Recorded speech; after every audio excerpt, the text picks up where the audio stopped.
दोस्तों, न्यूयॉर्क का वो दिन इतिहास के पन्नों में हमेशा याद रखा जाएगा। संयुक्त राष्ट्र महासभा का विशाल हॉल खचाखच भरा हुआ था। चारों तरफ से कैमरों की फ्लैश लाइट चमक रही थी और हर कोई इस बात का इंतजार कर रहा था कि आखिर आज किस देश का नेता क्या बोलने वाला है। मंच पर माहौल गंभीर था, लेकिन अचानक ऐसा कुछ हुआ जिसने वहां मौजूद हर शख्स को चौंका दिया। दोस्तों, यूनाइटेड नेशन जैसा सबसे बड़ा मंच अचानक किसी राजनीतिक अखाड़े की तरह लगने लगा। एक तरफ थे तुर्की के प्रतिनिधि और दूसरी तरफ भारत के विदेश मंत्री एस जयशंकर, और फिर शुरू हुआ ऐसा शब्द युद्ध जिसने पूरी दुनिया का ध्यान खींच लिया। असल में दोस्तों, काफी समय से यह चर्चा चल रही थी कि भारत को संयुक्त राष्ट्र सुरक्षा परिषद यानी यूएनएससी में स्थायी सीट मिलनी चाहिए।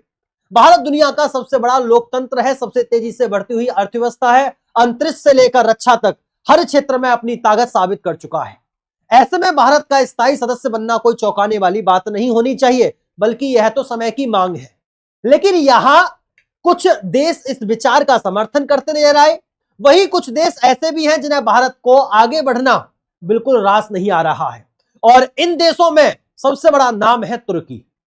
जब संयुक्त राष्ट्र में भारत की स्थायी सदस्यता की चर्चा हुई तो तुर्की के प्रतिनिधि अचानक खड़े हो गए और उन्होंने भारत पर आरोप की बौछार कर दी। उन्होंने कहा कि भारत अल्पसंख्यकों पर अत्याचार करता है, भारत अपने पड़ोसियों में रिश्ते खराब करता है और भारत पश्चिमी देशों के नियम नहीं मानता। सोचिए दोस्तों, यह वही तुर्की है जिसके राष्ट्रपति एर्दोगान कुछ साल पहले खुले मंच से कहते थे कि अगर भारत जैसा देश स्थायी सदस्य बन जाए तो यह दुनिया के लिए गर्व की बात होगी।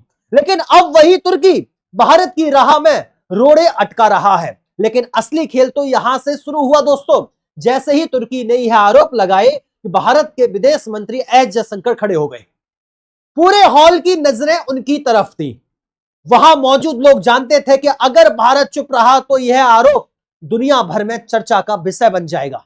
लेकिन दोस्तों, यह नया भारत है, यह वो भारत नहीं जो चुपचाप सुनकर रह जाए।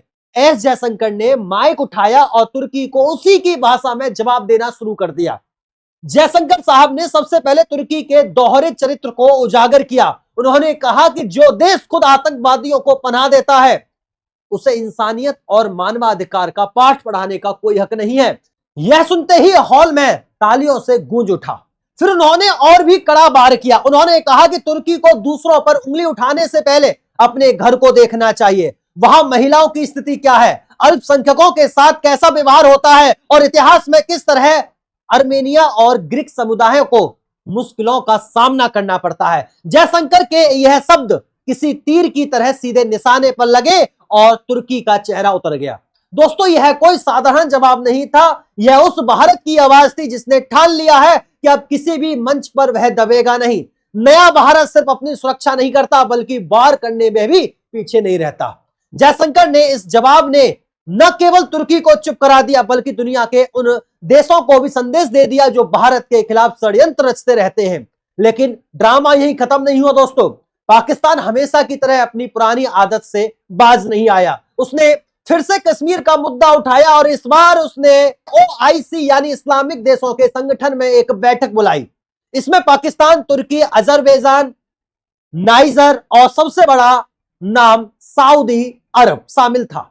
इन पांचों ने मिलकर भारत के खिलाफ प्रस्ताव पारित किया और कहा कि कश्मीर में मानवाधिकारों का उल्लंघन हो रहा है। दोस्तों, यह भारत के लिए सबसे बड़ा झटका था क्योंकि सऊदी अरब को भारत हमेशा से अपना करीबी दोस्त मानता आया है, लेकिन इस बार सऊदी अरब पाकिस्तान के साथ खड़ा नजर आया। अब सवाल यह है कि आखिर सऊदी अरब ने ऐसा क्यों किया? क्या वह पाकिस्तान का दबाव झेल रहा है? क्या यह तेल की राजनीति है या फिर यह सिर्फ भारत पर दबाव बनाने की चाल है? अंतरराष्ट्रीय राजनीति में किसी भी देश का दोस्त या दुश्मन स्थायी नहीं होता। यहां सब कुछ हितों के हिसाब से चलता है। यही वजह है कि सऊदी अरब ने इस बार भारत का साथ छोड़कर पाकिस्तान के साथ खड़ा होना ज्यादा बेहतर समझा। दोस्तों, लेकिन भारत भी चुप रहने वालों में से नहीं था। जयशंकर ने तुरंत कूटनीतिक मोर्चा संभाला।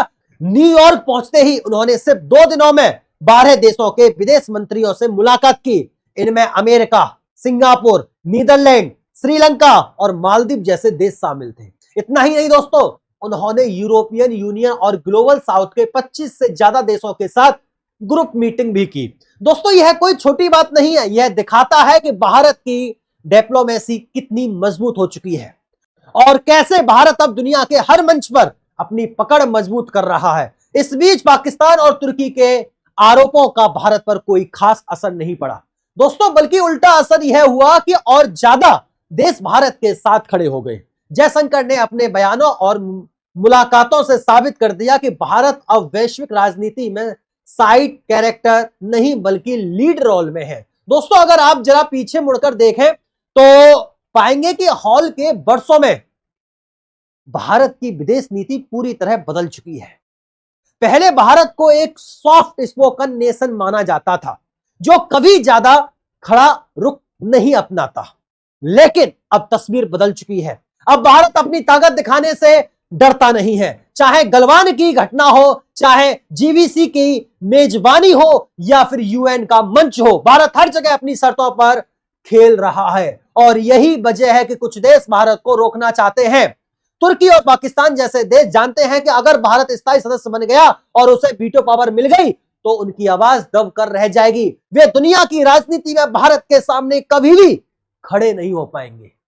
इसी डर की वजह से वे बार बार भारत के खिलाफ साजिश रचते हैं, लेकिन जयशंकर का जवाब साफ है, भारत अब किसी भी कीमत पर रुकने वाला नहीं है। चाहे कितनी भी बाधाएं आए, चाहे कितनी भी देश विरोध करें, भारत अपनी मंजिल तक जरूर पहुंचेगा।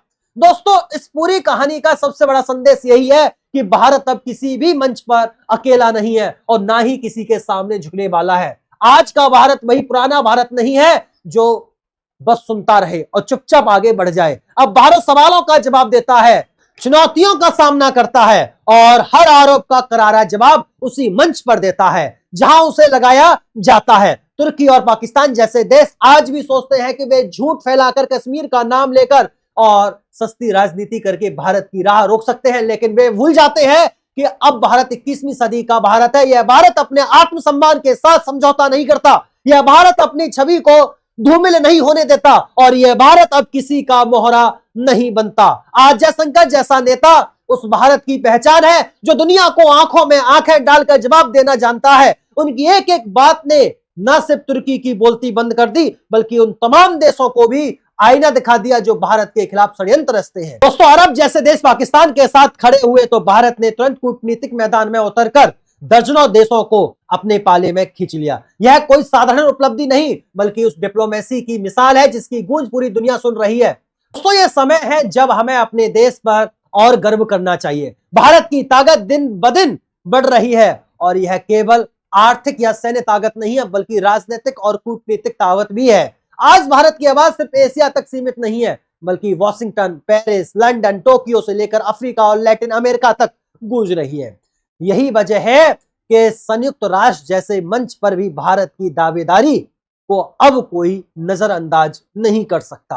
और सबसे बड़ी बात दोस्तों, आज दुनिया का हर देश जान चुका है कि भारत को स्थायी सदस्यता देने का मतलब सिर्फ भारत की ताकत को बढ़ाना नहीं बल्कि दुनिया की शांति और स्थिरता को मजबूत करना है, क्योंकि भारत वह मुल्क है जो हमेशा न्याय, शांति और बराबरी की बात करता है। यही कारण है कि भविष्य में चाहे देर हो या जल्द भारत संयुक्त राष्ट्र सुरक्षा परिषद में अपनी स्थायी सीट हासिल जरूर करेगा। तो दोस्तों यह है नए भारत की कहानी, एक ऐसा भारत जो डरता नहीं, रुकता नहीं और दबता नहीं, एक ऐसा भारत जो अपने दुश्मनों को उसी की भाषा में जवाब देता है और अपने दोस्तों को भरोसा दिलाता है कि वह हर हाल में मजबूती से खड़ा रहेगा। यही है नया भारत और यही हमारी असली पहचान है।